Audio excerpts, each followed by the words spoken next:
Salut YouTube, comment tu vas? En tout cas, vu que tu demandes, moi ça va super. T'as reconnu l'intro de VK? Ah, est-ce que j'en fais exprès? Est-ce que je me transforme en VK? Tant de questions sans réponse. Peut-être plus tard, on sait jamais. Donc aujourd'hui, une nouvelle vidéo siège. Tu remarqueras qu'on n'est plus chez ZCC. On avait besoin d'un autre air, donc ça y est, c'est reparti chez Minigdrasil. Donc j'espère que ça va aussi travailler du G3. En tout cas, c'est ce qu'on m'a promis.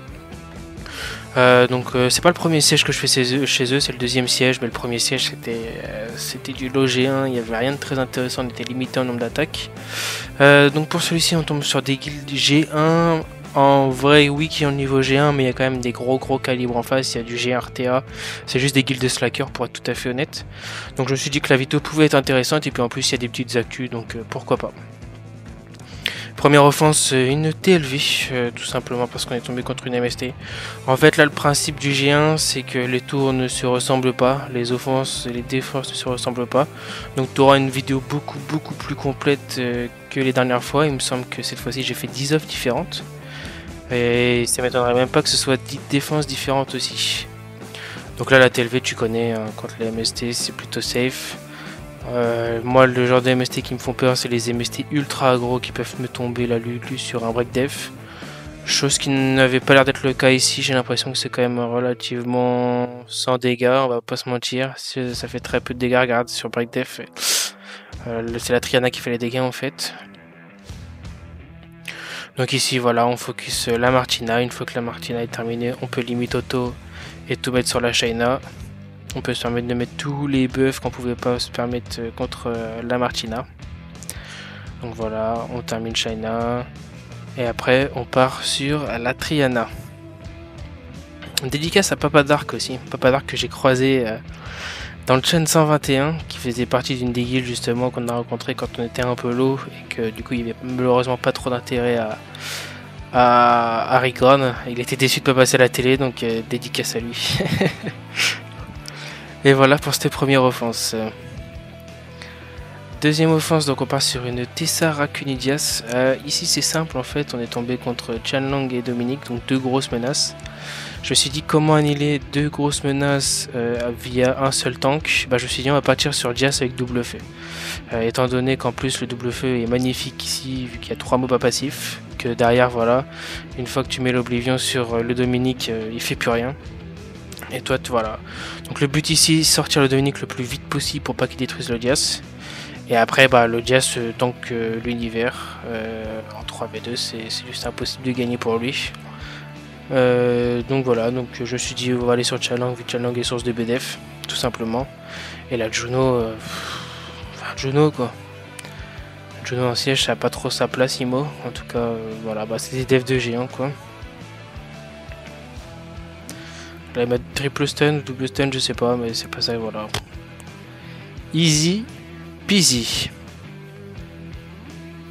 Off suivante, on est sur une Susanoko Naluchen. Je crois que c'est la première fois que tu vois ça. Je la sors jamais, vraiment, parce qu'en fait, je considère que j'ai pas des runes de fou. Donc voilà, c'est expéditif, le Luchen à one shot. Odin, il y a Naomi. Voilà, on est tombé contre une Manon. Ici en vrai ça peut être tendu si la Juno fait des siennes, mais même si la Juno fait des siennes, tu vas voir au bout d'un moment elle m'a stun et tout, c'est quand même passé assez relativement bien. Ici je me suis dit on va quand même one shot le Dominique, vu que c'est ça qui peut nous démonter la tête quoi. La Juno elle sera full focus sur le Odin. Je me suis dit qu'avec les shields de l'Eliana, le cycling, le heal du Omi, on pouvait se permettre de garder Juno en vie et juste de full jouer. Regarde là, hop, je récupère mes tours.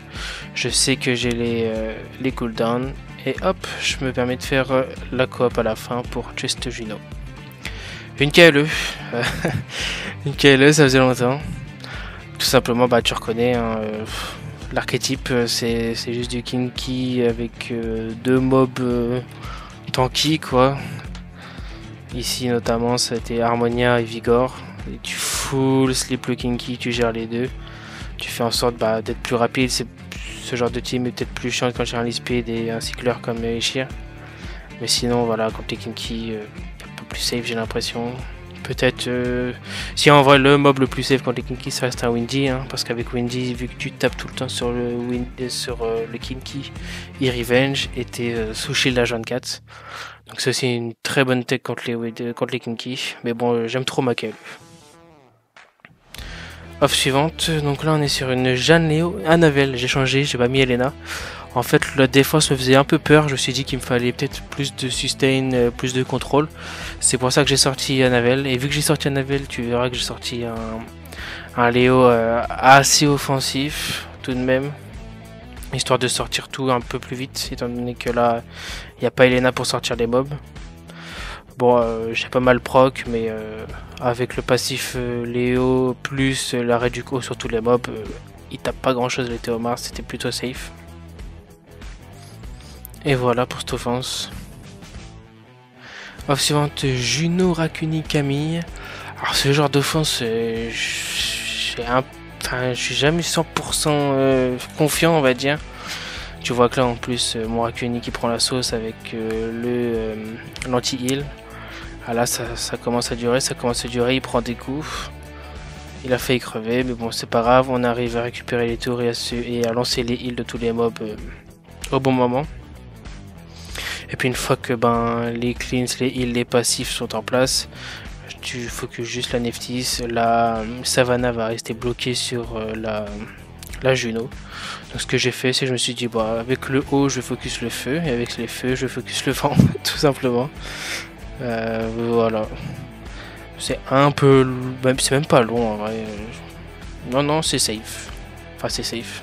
À condition que tu te fasses pas atomiser sur le break dev de Nephthys T1. Mais là normalement il n'y avait pas de quoi. Et puis tu vois la Savannah elle a beau proc 36 fois sur la Camille elle ressent rien du tout. Le mob est plutôt OP. Hop, triple stun, GG à toi, mais c'est pas ça qui va renverser le combat malheureusement.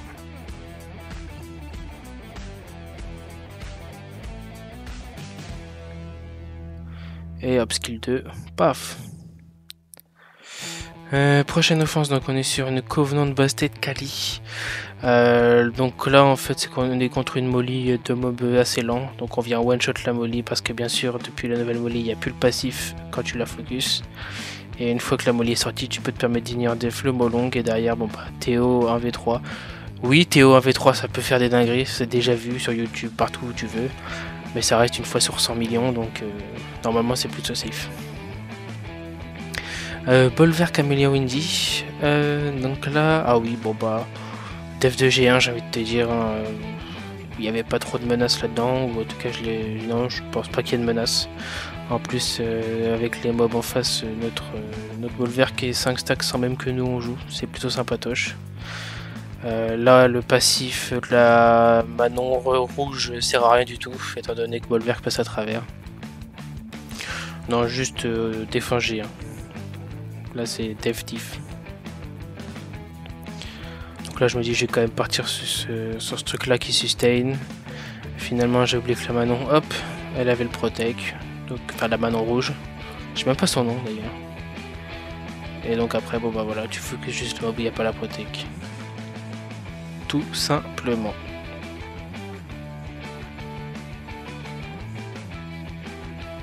C'est bien, je tape du 1. Et hop, le vert 11 000. Ouais, il y a un petit souci.